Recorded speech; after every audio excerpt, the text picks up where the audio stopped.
마음의 소원을 멈춰보려고 할 때가 있어요. 그것도 소원입니다. 그래서 소원을 멈출 수가 없어요.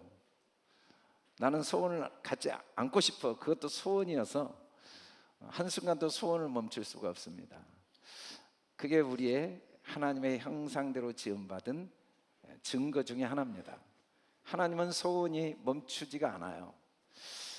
자녀를 낳은 부모는 자녀를 향한 소원을 멈추려고 해도 멈춰지지 않죠. 자녀들은 종종 저에게 관심을 갖지 마세요, 저에게 더 이상 소원을 두지 마세요 라고 말해도 알았어 라고 대답하는 그 마음의 부모는 자연스럽게 또 다른 소원이 일어나는 모습을 발견하게 됩니다. 하나님은 우리와 달리 마음의 소원을 신실하게 이루시는 분이십니다. 우리는 소원을 갖고 이루고자 노력했지만 이루지 못할 수도 있고 이룰 수도 있지만 하나님은 마음의 소원을 반드시 이루시는 분입니다. 그 소원 중에 하나가 우리에게 정말 복을 주시기를 원하시고, 하나님이 주시는 복은 성령으로 말미암아 우리가 성령이 마음의 주인이 되셔서 우리가 성령의 열매를 맺게 하고자 하는 소원이 간절하십니다. 그리고 하나님은 그 소원을 반드시 이루십니다. 우리의 삶의 여정은 하나님이 우리에게 꼭 주시기를 원하시는 성령의 열매를 맺도록 도우시는 신실하신 하나님의 손길 속에 여기까지 걸어오게 된 줄 믿으시길 주의 이름으로 축복합니다. 물론 우리가 앞으로 어떻게 삶을 걸어갈지 모르지만 그럼에도 불구하고 아무것도 염려하거나 두려워하거나 고민할 이유가 없는 건 그 길이 어떤 길이건 결국은 가장 귀한 성령의 열매를 맺도록 하나님은 반드시 우리를 도우십니다. 우리가 지난 몇 주 동안 성령님께서 우리 안에 임재하실 때 그 성령님 안에서 맺히는 다양한 축복의 열매들을 살펴보고 있습니다. 사랑과 희락과 화평, 오래 참음과 자비와 양선, 그리고 지난주 우리가 충성의 열매. 여러분, 하나님의 우리를 향한 신실하심이 우리 마음에 믿어지고 우리도 어떤 경우에도 하나님께 대한 신실한 믿음을 갖는다는 게 얼마나 큰 능력이고 얼마나 큰 축복인가를 지난주 우리가 살펴보았는데, 그 신실하심을 믿을 때 자연스럽게 따라오는 삶의 결과가 바로 온유라는 열매입니다. 심리학자이신 하로우라는 분이 실험을 했죠. 원숭이에게 이 우유를 먹이는 실험을 하면서 철사로 만든 곳에 우유병을 두고 또 부드러운 인형으로 만든 곳에 우유병을 두고 우유를 먹도록 했을 때 어김없이 항상 부드러운 인형 위에 있는 우유병을 향해 가서 마시는 모습을 실험하면서 동물도 부드러운 걸 좋아한다. 사람들이 살면서 누군가와 만남을 갖지 않을 수가 없고 또 누군가와 함께 일을 하지 않을 수가 없죠. 누구를 만나고 싶습니까? 누구와 함께 일하고 싶습니까? 누구와 함께 여행하고 싶습니까? 누구와 함께 인생의 여행을 동반자가 되어 하고 싶습니까? 라고 물으면 그래도 결국은 여러 가지 요인 중에 마음이 따뜻하고 부드러운 사람과 함께 일하고 싶습니다 라는 대답을 공통적으로 하게 된다는 겁니다. 오늘 말씀의 그 온유가 문자적으로는 바로 사람의 표정이나 성질이 온화하고 부드러움이라는 의미를 가진 단어죠.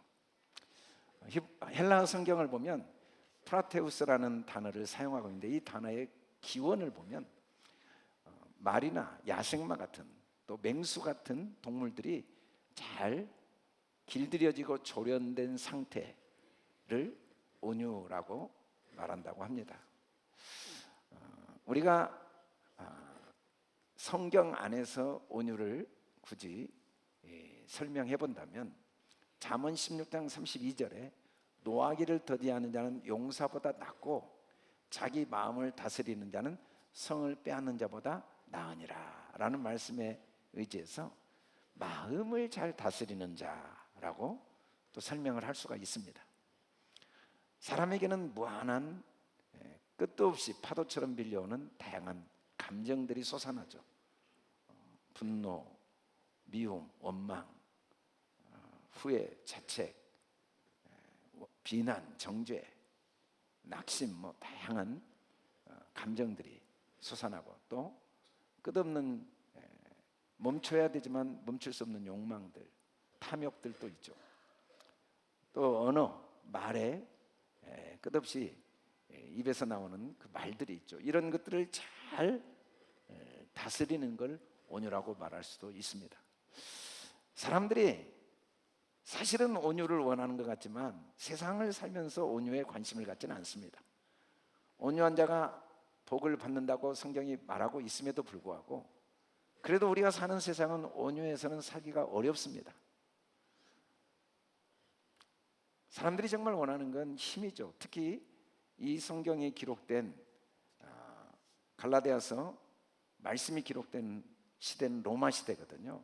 로마는 힘의 상징이었습니다. 철의 상징이었죠.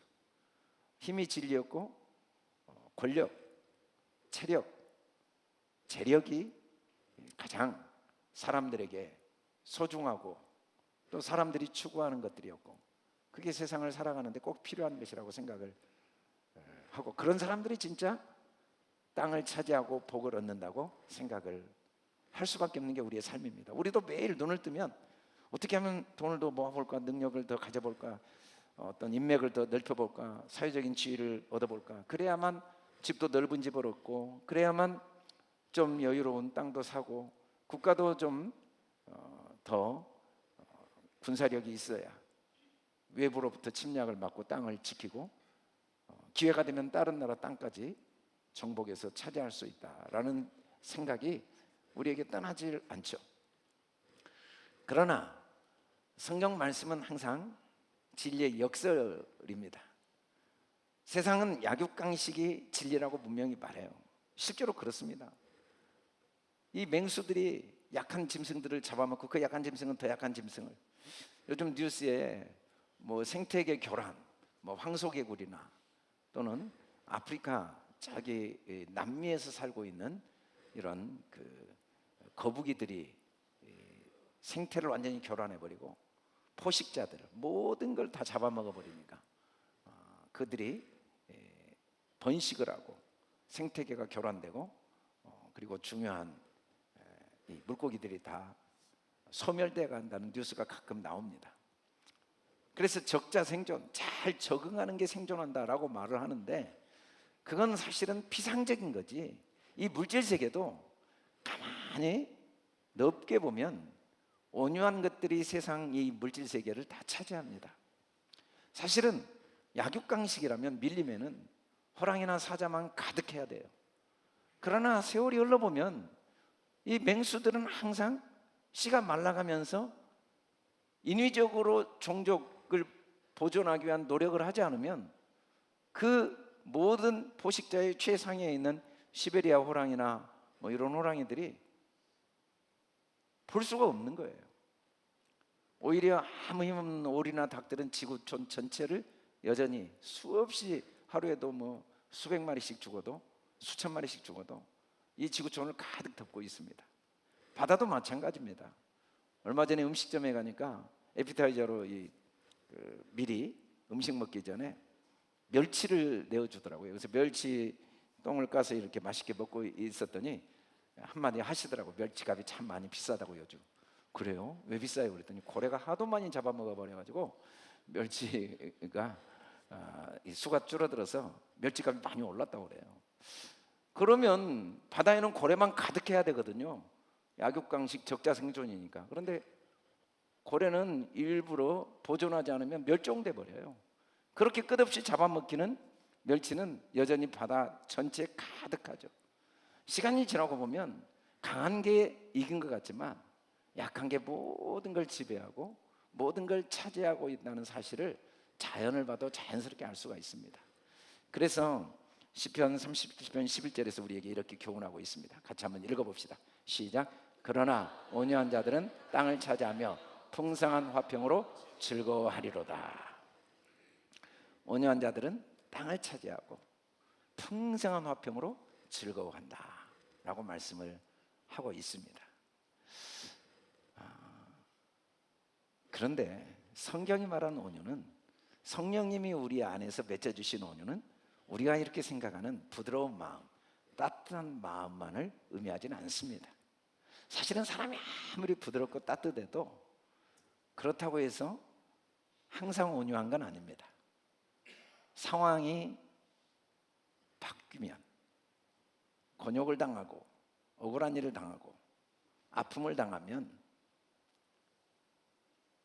평소에 따뜻하고 부드러웠던 마음이 날카로워지고 아주 딱딱해지고 아주 차가워지는 경험을 하지 않을 수가 없습니다. 이 성경이 말씀하시는 성령님이 주시는 온유는 우리 사람에게 있는 온유가 아닙니다. 하나님의 온유를 의미합니다. 하나님의 온유, 히브리어로 아나바라는 이 하나님의 온유는 문자를 의역을 하면 타인의 짐을 다 짊어지고 끝없이 좋은 것을 공급해주는 따뜻한 마음이라는 의미를 가진 단어가 온유입니다. 사람은요, 자기 짐, 자기의 이 수고도 해결하기가 어려워요. 일생 동안 수고와 고통뿐인 게 사람의 삶입니다. 늙어가는 이 짐, 매일매일 음식을 먹어야 되는 이 육체의 연약함과 짐, 생로병사의 짐을 짊어지고 가는 내 인생도 고달픈데 누구의 생로병사의 짐을 대신 짊어질 수 있겠습니까? 그건 불가능한 일입니다. 또 내 것도 지금 부족해서 항상 고민인데 어떻게 끝없이 남에게 좋은 것을 공급해 줄 수 있겠습니까? 혹시 공급을 한다 하더라도 내 것 다 쓰고 그래도 여유가 있으면 좋은 것 나를 위해 다 사용하고 좀 좋지 않는 것, 남은 거, 굳이 내게 필요하지 않는 것을 공급해 줄 수는 있지만 가장 좋은 것을 어떻게 끝없이 공급할 수 있겠습니까? 그것은 하나님 한 분만이 가능한 일입니다. 우리 같이 한번 읽어봅시다. 시작. 너희가 악한 자라도 좋은 것으로 자식에게 줄 줄 알거든 하물며 하늘에 계신 너희 아버지께서 구하는 자에게 좋은 것으로 주시지 않겠느냐. 여러분, 오늘 어린이 주일인데 많은 부모들이 자녀를 사랑하고 자녀를 위해 헌신하지 않는 부모가 하나도 없다는 사실은 절대로 부인할 수 없습니다.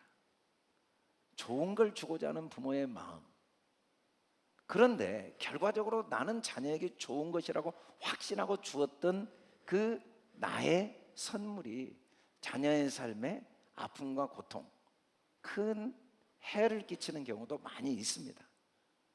그래서 가슴이 불타 아픈 거죠. 자녀는 부모에게 상처를 받고 부모는 자녀에게 상처를 받을 수밖에 없어요. 그것은 좋은 걸 주지 않으려고 했던 마음 때문도 아니고 좋은 걸 주지 않았기 때문도 아니에요. 나는 좋은 거라고 생각했지만 인생 전체를 놓고 볼 때, 삶의 다양한 영역을 놓고 볼 때 오히려 그게 손해가 되었던 거죠. 그게 아픔이 되었고 그게 걸림돌이 되었던 것 뿐이지 다른 이유는 없어요. 그러나 하나님은 매 순간 좋은 걸 주시기를 원하실 뿐 아니라 반드시 가장 좋은 걸 주실 수 있는 분이시며 반드시 가장 좋은 걸 주십니다. 물론 우리 생각에는 언제 하나님이 나에게 좋은 걸 주셨습니까? 이게 뭐 나에게 좋은 것입니까? 어떻게 이게 나에게 좋은 것이 될 수 있습니까? 라고 절대로 믿어지지 않고 인정되지 않을 수는 있지만 그건 우리의 어리석음과 무지함과 죄악 때문이지 하나님이 매 순간 나의 삶에 한순간도 최고의 것을 주시지 않은 적도 없고 가장 좋은 것으로 나를 만족해 하지 않으신 적이 한 번도 없다는 사실은 변할 수 없는 진리입니다. 우리가 진리를 깨닫지 못하고 거짓 가운데 물들어서 이 마귀, 거짓의 아비 마귀의 말에 속아서 마귀의 종으로 살면서 하나님이 주신 좋은 것들을 보지 못하고 누리지 못할 수는 있어도 우리가 진리 안에 들어오면 걸음걸음마다 그 어느 것 하나 내 인생에 완벽한 가장 좋은 것이라는 사실을 깨닫지 않을 수가 없고 그 사실 때문에 앞으로 내 삶을 황홀하게 기대하며 설레이며 하루하루를 맞이하지 않을 수는 없습니다. 하나님은 한없이 온유하신 분이십니다. 하나님은 어떤 짐도 다 짊어지실 수가 있습니다. 하나님은 우리의 만 가지 억만 가지 억만 년의 짐도 다 기쁨으로 짊어지십니다. 절대로 우리에게 자기 짐을 떠넘기시지 않습니다. 세상은 짐 떠넘기기 대회를 하죠. 조금만 무거우면 누구한테 떠넘길까? 내 아내, 내 남편, 내 자녀, 내 가족, 내 친구, 내 이웃. 끝없이 짐을 던지기 훈련을 하지만 주님은 모든 짐을 받기만 하십니다. 그리고 우리에게 매 순간 가장 좋은 것으로 끝없이 공급하시는 하나님이십니다. 왜냐하면 주님은 너무나 마음이 따뜻하고 너무 부드러우시니까, 마음이 항상 여유로우시니까. 마음이 따뜻하고 부드럽다는 것은 마음의 여유가 넘치는 거죠. 부족함이 하나도 없는 거예요. 무거운 짐이 하나도 없어요. 아무리 아내에게 따뜻하게 이야기하고 싶죠, 아무리 남편에게 따뜻하게 이야기하고 싶어도 짐이 무거울 때는 나도 모르게 얼굴이 찌푸려집니다. 수고하고 힘들 때는 나도 모르게 날카롭고 거친 말이 나갈 수밖에 없어요. 그러나 주님은 아무리 분노, 이 번개 같은 뇌성으로 우리에게 말씀을 하셔도 전혀 그 분노 속에 우리를 향한 온유함이 가득 담겨있지 다른 게 없습니다. 왜냐하면 주님은 어느 것도 어떤 상황도 무겁지가 않으시거든요. 어렵지가 않으세요. 어떤 짐도 다 기쁨으로 짊어지시고 부족함이 하나도 없어서 끝없이 공급하시죠. 우리는 걱정이 많습니다. 이거 주고 나면 나는 뭘로 살아? 그 다음에는 나는 다 말라버릴 텐데. 그러나 주님은 아무리 주고 또 주고 또 주고 또 줘도 영원한 공급, 무한한 공급이 가능하시기 때문에 주님은 한없이 온유하시죠. 나도 온유하고 싶습니다. 내 아내에게, 내 남편에게, 이 세상에 대해서. 그런데 내 짐이 무겁습니다. 나도 부족해요. 내 앞날이 걱정이 돼요. 다 나누고 싶고 주고 싶지만 그러면 나는 앞으로 어떻게 살아라고요? 라는 생각 때문에 우리는 마음이 딱딱해지죠. 마음이 냉정해지고 때로는 나에게 손해와 피해를 주는 것 같은 사람에게 날카롭게 비수와 같은 말을 던질 수밖에 없는 게 우리의 모습이죠. 그러나 주님은 그런 일이 전혀 없어요.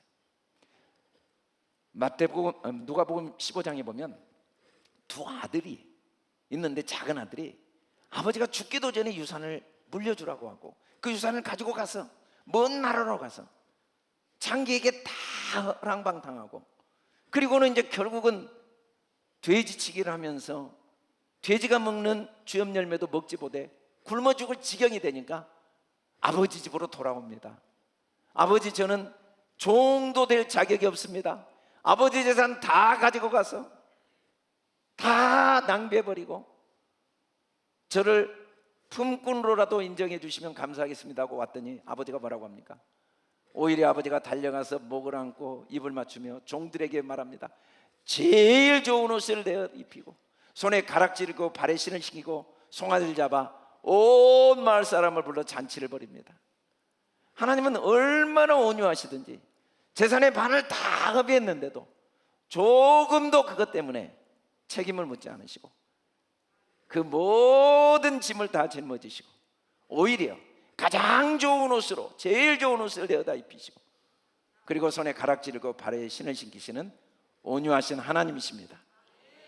우리는 머리끝부터 발끝까지 눈에 보이지 않지만 그 하나님이 내 삶을 안고 계시고 그 하나님이 내 삶을 여기까지 인도하셨고 앞으로도 인도하실 건 변할 수 없는 진리인데도 하나님께 대한 믿음이 없고 하나님을 보지 못하니까 하나님의 그 성경을 통해 확신할 수밖에 없는 진리, 이 말씀을 나는 온유한 자다, 나는 너의 모든 짐을 내가 다 짊어진다, 내가 너에게 가장 좋은 것을 끊임없이 공급하고 있다 라는 말씀을 믿지 못하니까 마음의 무거운 짐과 외로움과 고독으로 살아갈 수는 있지만 그렇다고 주님의 한순간도 우리에게 온유하시지 않은 적은 없습니다. 이 모습을 본 그나들이 분노합니다. 아버지, 이 동생은 아버지 재산을 반이나, 말이 반이지, 그 상상을 해보세요. 그 부잣집 다 낭비하고 오고, 저는 여기서 아버지 집에서 열심히 일했는데 저를 위해서는 한 번도 송아지를 안 잡더니 재산을 다 날리고 온 아들을 위해 어떻게 큰 잔치를 벌일 수 있습니까? 라고 분노할 때 아버지는 큰아들에게도 동일하게, 아버지가 이르되 예, 너는 항상 나와 함께 있으니 나의 것이 다 너의 것이다 라고 똑같이 온유하게 대하십니다. 작은아들에게 온유하게 대하시고 큰아들에게는 이 나쁜 놈이 어디서 이런 아버지한테 함부로 그러지 않고 다 내 것이 네 것이다.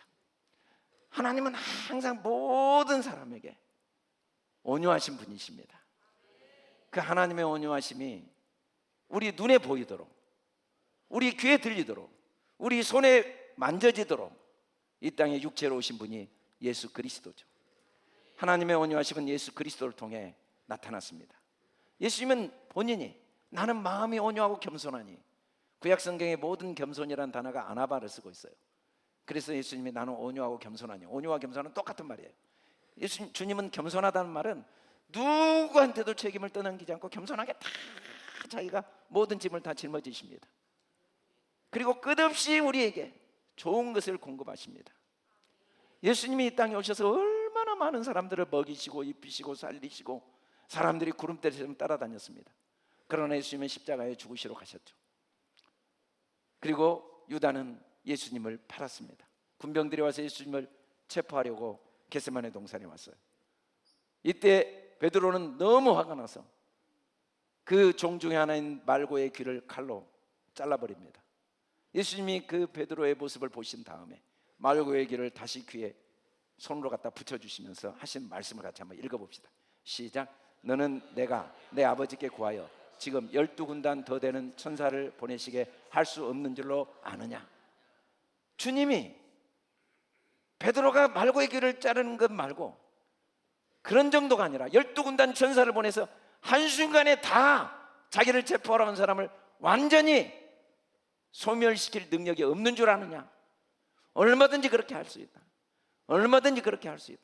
그보다 더한 능력, 온 세상의 주인이시고 만유의 창조주이신 능력, 그 능력을 절대로 자기를 위해 사용하지 않고 우리의 모든 짐을 짊어지시고 우리에게 좋은 걸 주시기 위해 전적으로 사용하시는 분이심을 확증하시기 위해서 십자가에 못 박혀 죽으신 것입니다. 베드로는 온유하지 않았습니다. 베드로는 분노했고, 그리고 그 분노로 스스로를 자책했고 자학했고, 그래서 주님을 3번이나 부인한 후에는 부활하신 주님을 보고도 낙심하여 갈릴리 바다에서 물고기를 잡으러 갔던 사람입니다. 그러나 그가 이 온유하신 주님으로 인해 온유한 자가 된 다음에는 마음이 한없이 온유해졌습니다. 마음이 정말 온유해졌어요. 예수님의 십자가를 통해 주님의 온유함이 그의 마음에 가득 채워지니까 베드로도 온유한 자가 될 수 있었죠. 그가 경험한 십자가는 한없는 주님의 온유였습니다. 그래서 베드로 전서 2장 23절에서 이렇게 이야기합니다. 같이 한번 읽어봅시다. 시작. 욕을 당하시되 맞대어 욕하지 아니하시고 고난을 당하시되 위협하지 아니하시고 오직 공의로 심판하신 이에게 부탁하시며. 십자가는 오래 우리를 위해 참으신 사랑 정도가 아닙니다. 주님은 얼마든지 뺨 때리고 침 뱉은 자들의 그 입을 불로 태우고 그 손을 잘라버리실 능력이 있습니다. 얼마든지 자기를 대못 박는 그 군인들의 그 손에 대못을 받고 그 발에 얼마든지 대못을 받고 얼마든지 십자가에 데려와서 위협하실 수 있는 능력이 있었습니다. 그러나 그렇게 하시지 않았어요. 주님은 오래 참으셨어요. 십자가에서. 그러나 참기만 하신 분이 아닙니다. 오래 참기만 하시지 않고 공의로 심판하신 이에게 부탁하셨습니다. 어떻게 부탁하셨습니까? 친히 나무에 달려서 내가 모든 죄를 다 짊어지겠다고. 그들의 죄를 그들에게 돌리지 말고 그들이 알지 못하니까 그들을 용서하여 주고 그들에게 하나님 자녀의 축복을 주고 그들에게 영원한 생명을 주고 그들에게 영원한 자유를 주고 그들에게 영원한 영광을 주라고 주님께 부탁하시고 십자가에 매달려 죽으셨습니다. 모든 연약함을 다 짊어지시고 강건함을 주시고 모든 병을 다 짊어지시고 모든 저주와 죽음의 심판을 다 짊어지시고 우리를 위해 채찍에 맞으시고 우리에게 참 자유와 나음을 얻게 하신 것입니다. 십자가는 오래 참으신 주님의 사랑만 보여준 게 아니라 우리를 향한 하나님의 온유하심이 어떠한가를 날마다 눈으로 보고 귀로 듣고 손으로 만지도록 주님이 우리에게 친히 보여주신 가장 귀한 선물입니다. 그래서 히브리서 기자는 예수 그리스도를 깊이 생각하라. 십자가를 생각할 때마다 한순간도 주님이 나를 온유로 대하시지 않은 적이 있을 수 있겠는가? 십자가를 볼 때마다 내게 일어난 모든 사건 자체가 그 어느 것 하나 나에게 최고의 선물이 되지 않을 수가 어떻게 있단 말인가? 라고 고백하지 않을 수 없게 주님이 십자가에 못 박혀 죽으셨습니다. 주님은 십자가에 못 박혀 죽으신 정도가 아니에요. 계속해서 읽어봅시다. 시작. 너희가 전에는 양과 같이 길을 잃었더니 이제는 너희 영혼의 목자와 감독 되신 이에게 돌아왔느니라. 주님은 우리의 선한 목자가 되셔서 한없는 온유로 우리를 쉴만한 물가로 인도하시고 푸른 초장으로 인도하시고 사망의 음침한 골짜기를 다녀도 오히려 그것이 결국은 절대로 우리를 해롭게 하는 게 아니라 더 큰 축복의 도구로 반드시 변화되게 도우시는 분이십니다. 우리는 명백하게 나의 죄, 나의 허물, 나의 연약함으로 아픔과 고통을 당할 수밖에 없는데도 불구하고 주님은 이런 우리의 죄를 절대로 우리에게 넘기지 아니하시고 절대로 우리에게 책임을 묻지 않으시고 오히려 그걸 모두 다 친히 우리가 원수 되었을 때, 우리가 깨닫지도 않을 때, 우리가 구하기도 전에 십자가에서 다 우리의 모든 무거운 짐과 저주를 짊어지시고 우리에게 샘물과 같은 보혈을 날마다 공급하여 주십니다. 우리는 또 넘어지고 우리는 또 쓰러지고 우리는 또 더럽혀지지만 그때마다 주님은 십자가의 피로 날마다 머리끝부터 발끝까지 우리를 덮으시고 너는 깨끗하다, 너는 보배롭다, 너는 나의 자녀다, 너는 나의 택한 보배로운 나의 소중한 자녀다, 끊임없이 말씀하시고 끊임없이 우리에게 더 좋은 걸, 그 실패의 자리, 그 절망의 자리, 그 부끄러움과 수치의 자리 때문에 오히려 더 좋은 하나님의 은혜를 공급해 주시는 분이십니다. 절대로 내가 나의 그 완악함, 나의 이 교만함, 나의 이 추함 때문에 겪고 있는 고난마저도 합력하여 반드시 선이 돼요. 네가 한 잘못이니까, 너의 그 반복된 죄 때문이니까, 너의 그 교만 때문이니까 그건 네가 책임져야 하지 않고 오히려 나의 그 실패와 나의 그 악함 때문에 겪는 고난마저도 반드시 합력하여 선이 되어 더 좋은 것으로 만족케 하시는 하나님이십니다. 그러니 우리가 얼마나 자유롭고 평안하겠습니까? 얼마나 기쁘고 행복하겠습니까? 이 온유하신 주님이 나의 삶의 목자가 되셨는데, 이 주님이 내 삶을 감독하고 책임지고 계시는데 얼마나 내 아내에 대해서, 내 남편에 대해서, 내 자녀에 대해서 평안함과 기쁨과 확신을 갖고 살아갈 수 있겠습니까? 이 온유하신 주님이 목자가 되고 감독자가 되어 모든 삶을 주관하고 계시는데, 온유하신 주님은 우리의 삶의 주인이 되셔서 우리도 그 주님의 온유함을 누리고 그 온유함의 복을 나누는 가장 행복한 사람이 되도록 우리를 돕기를 원하십니다. 에스겔서 3장 36장 26절 같이 한번 읽어봅시다. 시작. 또 새 영을 너희 속에 두고 새 마음을 너희에게 주되 너희 육신에서 굳은 마음을 제거하고 부드러운 마음을 줄 것이며. 여러분, 온유하면, 마음이 부드러우면 내가 행복해요. 마음이 따뜻하면 내가 제일 행복해요. 모든 피조물도 진화된 것일수록 부드럽습니다. 사람이 제일 부드럽고, 그 다음에 동물, 그 다음에 식물, 그 다음에 광물, 그 다음에 이 지하. 모든 진화된 것일수록 부드러워요. 고귀하고 높아질수록 부드러워요. 부드러운 게 제일 강해요. 이빨이 얼마나 강합니까? 온갖 음식을 다 씹어서 삼켜내는 거죠. 때로는 그 날카로운 이빨에 혀가 깨물려서 피도 나고, 그런 강한 이빨은 결국은 다 빠집니다. 그러나 약한, 항상 찢기고 상하고 힘없는 혀는 죽을 때까지 남아있는 것처럼, 그 날카로운 말, 그 정죄하고 판단하는 말, 그 차가운 것들, 그 딱딱한 것들은 세상을 이길 거고 내 삶을 보호해 줄 것 같지만 결국은 다 소멸되고, 부드러움이 끝까지 내 삶을 지켜주죠. 그래서 우리도 부드러운 사람이 되기를 원해요.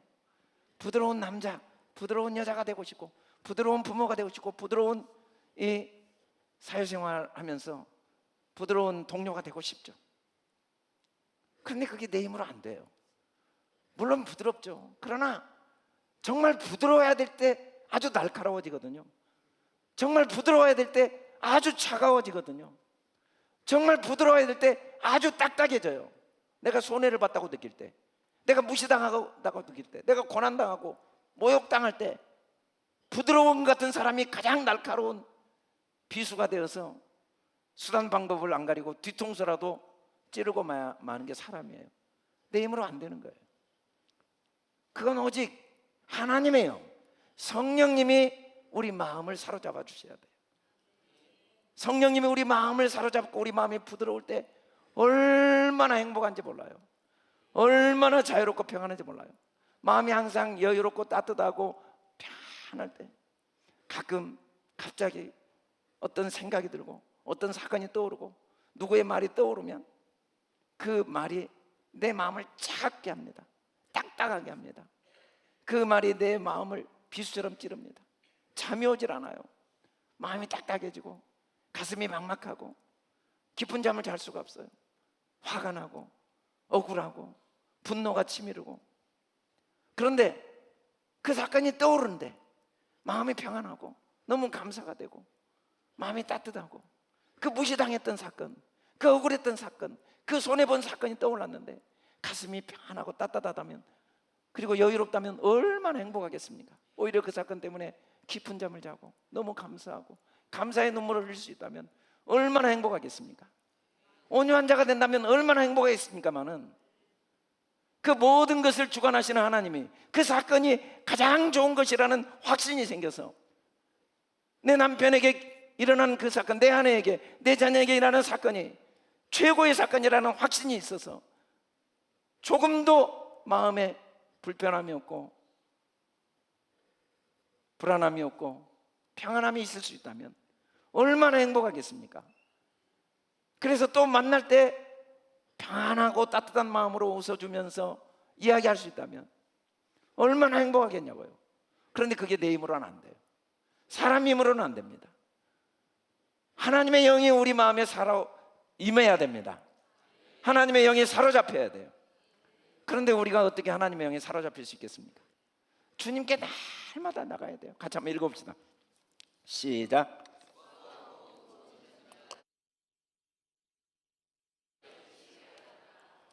우리는 주님께 나가질 않아요. 기도 자리에 매일 와도 주님께는 관심이 없어요. 눈 딱 감은 순간 주님 아시죠? 내 경제적인 상황, 주님 아시죠? 내 아내 문제, 주님 아시죠? 내 남편의 이 병, 내 자녀의 이 직장 문제, 어려운 문제 주님 아시죠? 문제만 계속 이야기합니다. 여전히 주님께 나와 기도해도 짐과 문제 상황에만 관심이 있어요. 이거 고쳐주세요, 이거 고쳐주세요. 물론 주님 그거 다 고쳐주실 능력이 있고 얼마든지 고쳐주기를 원하시지만 주님은 가장 좋은 걸 주실 수밖에 없어요. 사랑과 달라서. 에덴 동산을 아무리 줘도 성령의 열매, 내가 주님의 온유가 없다면 아무것도 유익하지 않고 오히려 그 에덴 동산이 더 큰 저주가 된다는 걸 아시기 때문에, 그 좋은 환경, 그 좋은 능력, 그 좋은 부, 그 좋은 권세 때문에 지식이 많아 번뇌가 많고 아는 게 많아서 판단과 정죄가 많고 가진 게 많아서 남에게 함부로 하는 어리석은 죄를 범할 수밖에 없다는 걸 알기 때문에 절대로 주님은 우리 마음에 가장 귀한 걸 주실 수밖에 없기 때문에, 그래서 우리도 기도 자리에 나오면 제일 먼저 주님께 집중해야 됩니다. 믿음의 주에 온전케 하신 예수를 깊이 생각해야 돼요. 내가 얼마나 거짓 가운데 육체 가운데 있는가, 내가 얼마나 진리 가운데 있지 않은가, 내 걸음걸음 하나하나가 가장 좋은 것이라는 사실을 얼마나 인정하지 않고 있는가, 지금 내 상황이 최고의 상황이라는 걸 얼마나 인정하고 있지 않는가를 철저하게 주님 앞에 회개하는 시간.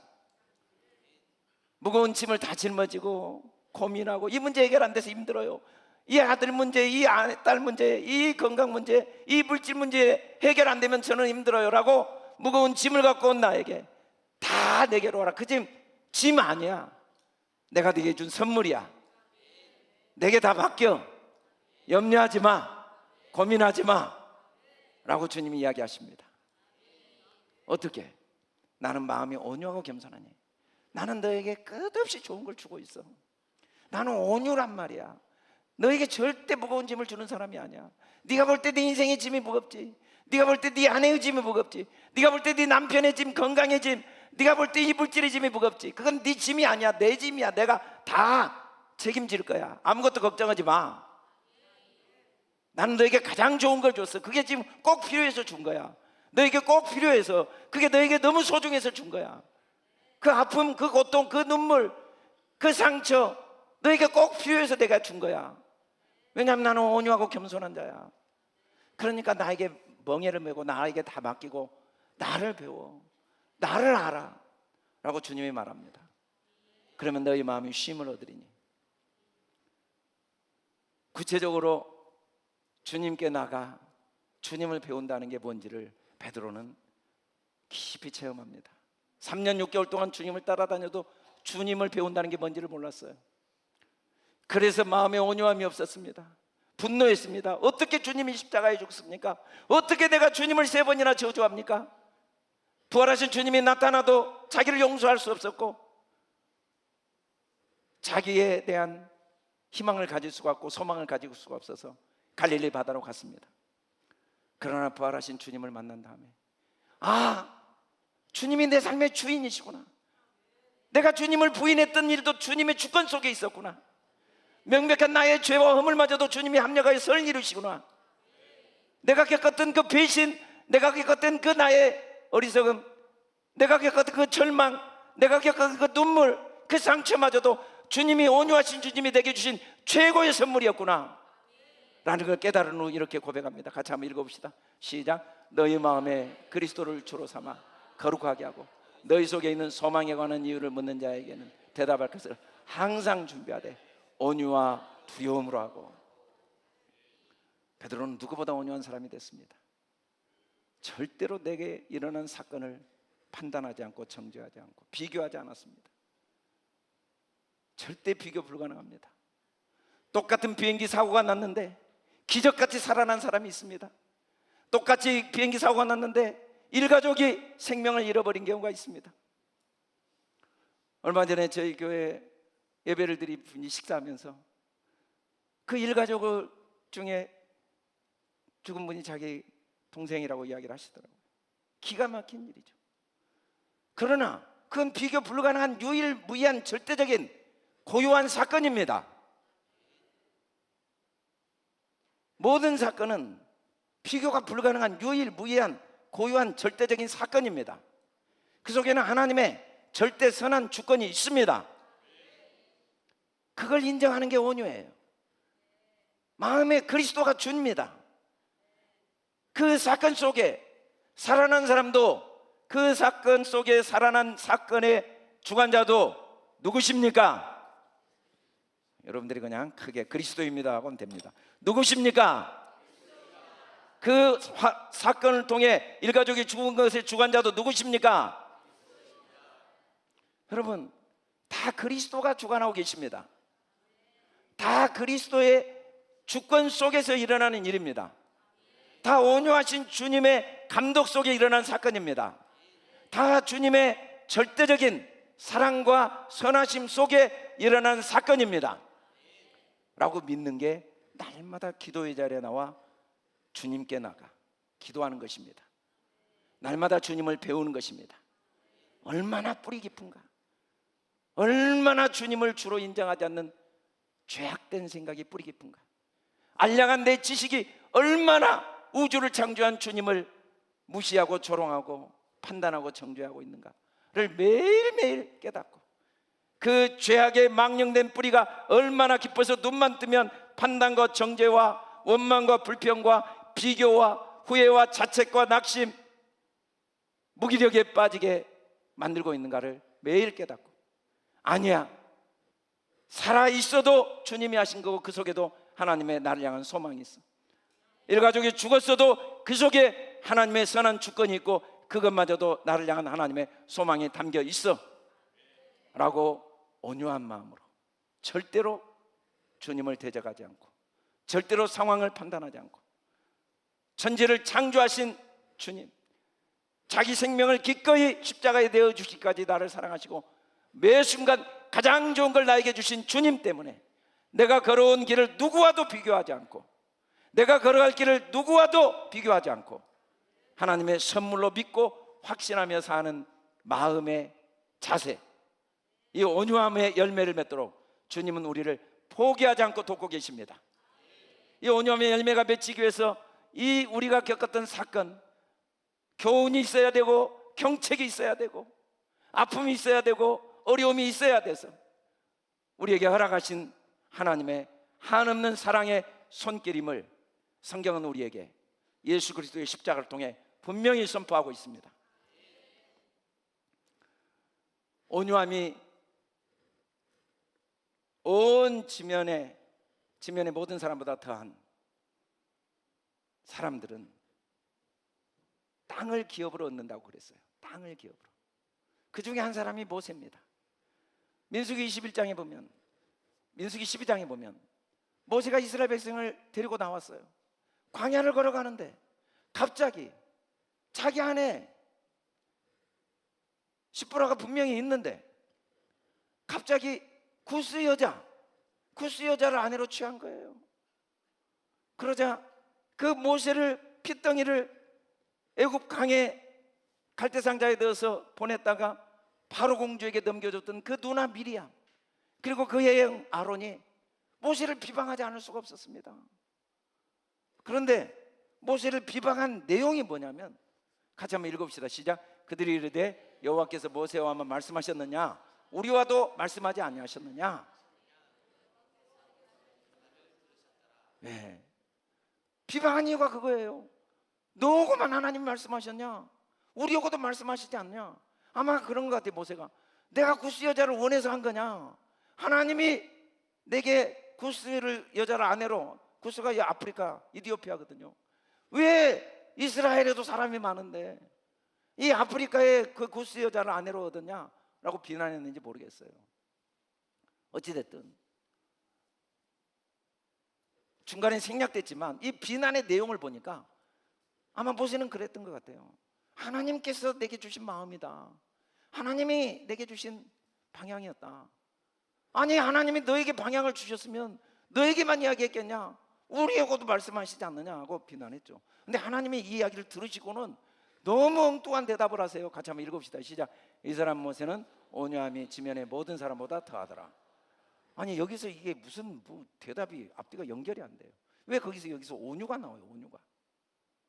그리고는 이제 미리암과 아론을 불러 세웁니다. 이리 나와. 그리고 하나님께서 아론과 미리암을 세워놓고 하나님이 책망하신 내용을 같이 한번 읽어봅시다. 시작. 그와는 내가 대면하여 명백히 말하고 은밀한 말로 하지 아니하며 그는 또 여호와의 형상을 보거늘 너희가 어찌하여 내 종 모세 비방하기를 두려워하지 아니하느냐. 여러분, 온유한 자는 복이 있대요. 온유한 자는 땅을 얻는데요. 그런데 모세 이 말씀이 하나도 앞뒤가 안 맞아요. 온 지면에 모세가 제일 온유했다는데 약속의 땅 가나안 들어가지도 못했어요. 모세의 삶이 그렇게 순탄하지가 않았어요. 복되지가 않았어요. 퍽하면 백성들이 모세를 대적하여 죽이려고 돌로 쳐 죽이려고 하고 비난하고, 누나도 비난하고 형도 비난하고 백성들도 비난하고 장로들도 비난하고 하나님, 내가 이 백성을 낳았습니까? 왜 나보고 기르라고 합니까? 하고 원망도 하고. 그래, 그럼 내가 이 백성 다 없애고 다른 백성 세워주겠다고 했더니, 아니 그러려면 내 목숨을 생명책에서 지우십시오 하고, 또 하나님께 기도하고, 또 하나님께 말씀 받아봤더니 우상 숭배를 해서 금송아지 만들어서 돌판을 깨뜨리고 다시 가서 40일 금식기도 하고, 여러 가지 일들이 있었어요. 뭐 복도 지지리도 없죠. 그리고는 결국은 가나안 땅에 들어가지도 못해요. 아니, 온유한 자가 땅을 얻는다면서. 그 지면에서 모든 사람보다 온유하면 누구보다 가나안 땅을 제일 먼저 들어가서 가나안 땅을 차지해야 되는데, 앞뒤가 안 맞는 말 같은데, 주님이 주시고자 하는 땅이 우리가 생각하는 땅, 물론 땅도 주시겠지만 그런 땅이 아니었다는 걸 알 수가 있는 거죠. 모세가 진짜 온유하다는 게 뭔지를 가르쳐 주신 거죠. 명백하게 말하고 은밀한 말로 하지 않는다. 우리는 구별을 해요. 이건 하나님이 하신 음성이니까, 이건 어느 것 하나 하나님이 하신 일이 아닌 게 없습니다. 여호와 형상을 날마다 봐야 됩니다. 모든 것이 나를 향한 하나님의 사랑의 손길입니다. 그 나름대로 나를 위해 하나님이 허락하신 최고의 선물입니다. 이건 아니야, 저건 아니야, 이건 하나님의 음성이 아니야, 이건 하나님의 뜻이 아니야, 이건 하나님의 일이 아니야. 내게 일어난 모든 사건이 어느 것 하나 나를 위해 하나님이, 누구와 비교 불가능합니다. 왜 그 사람은 비행기 살아났습니까? 왜 그 사람은 비행기에서 죽었습니까? 그럼 비교 불가능해요. 왜 내 아들은 이 직장이 떨어졌습니까? 왜 내 아들은 가정에 아픔이 있습니까? 왜 내 자녀는 이렇게 고난이 있습니까? 비교 불가능해요. 온유한 자는 절대로 남과 비교하지 않습니다. 절대로 판단하지 않습니다. 절대로 대적하지 않습니다. 명백하게 다 하나님의 음성으로 듣습니다. 명백하게 하나님이 내게 주신 선물로 받아들입니다. 실제로 온유한 자는 땅을 차지하는데, 알고 보니까 모세가 차지한 땅이 어딘지 보여줄 필요가 있어서 예수님께서 갑자기 제자들에게 전혀 앞뒤가 안 맞는 말씀을 하세요. 너희 중에 죽기 전에 몇 사람이 하나님 나라 권능으로 임하는 걸 본다. 그리고는 베드로, 요한, 야고보 3명을 데리고 높은 산으로 데리고 올라가시더니 갑자기 변형되신 거예요. 마가복음에는 옷이 광채가 나고 빨래하는 자처럼 희다고 그랬지만, 마태복음, 누가복음 보면 얼굴도 헤어지고 발도 헤어지고, 계시록에 보면 손발 온통 환하게 변형된 모습을 보여줍니다. 그런데 거기에 엘리야가 있었어요. 엘리야가 간 땅이 어디입니까? 하나님 나라가 권능으로 임한 땅입니다. 그리스도를 주로 모신 마음입니다. 주님은 온유한 자에게 그 땅을 주십니다. 항상 하나님의 영광을 보게 하십니다. 하나님의 음성을 듣게 하십니다. 오늘 우리가 본 영상의 주인공 이름이 김온유예요. 이름 자체가 온유예요. 15살 소녀가 배가 아파서 간 병원에 의료사고로 11번의 수술로 갈비뼈가 다 없어지고, 1분에 60번, 1시간에 1440번 이 엠볼을 눌러주지 않으면 호흡을 못하는, 자기 스스로 한 번도 호흡을 못하는, 24시간 누군가가 이걸 눌러줘야 호흡하는 모습을 우리가 영상으로 봤어요.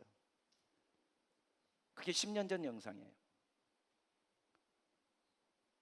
얼마든지 원망할 수 있습니다. 평생 얼마든지 의사를 원망하며, 얼마든지 자신의 신세를 한탄하며, 누구는 똑같이 병원에 들어갔는데 잘 치료받고 나왔는데, 누구는 똑같이 병원에 들어갔는데 갈비뼈 11번의 수술로 갈비뼈가 없어지고, 24시간 누군가가 대신 호흡을, 엠볼을 눌러주지 않으면 숨도 못 쉬고, 그런 인생을 살게 합니까? 하고 원망하며 살 수도 있지만, 그걸 하나님의 선물로 받고 그걸 다 환대하고, 그게 하나님이 나를 향한 최고의 축복임을 인정하고, 먼저 부모가 자기는 정말 죽고 싶었대요. 그 숨쉬지 않아도 괜찮아 책에 보면.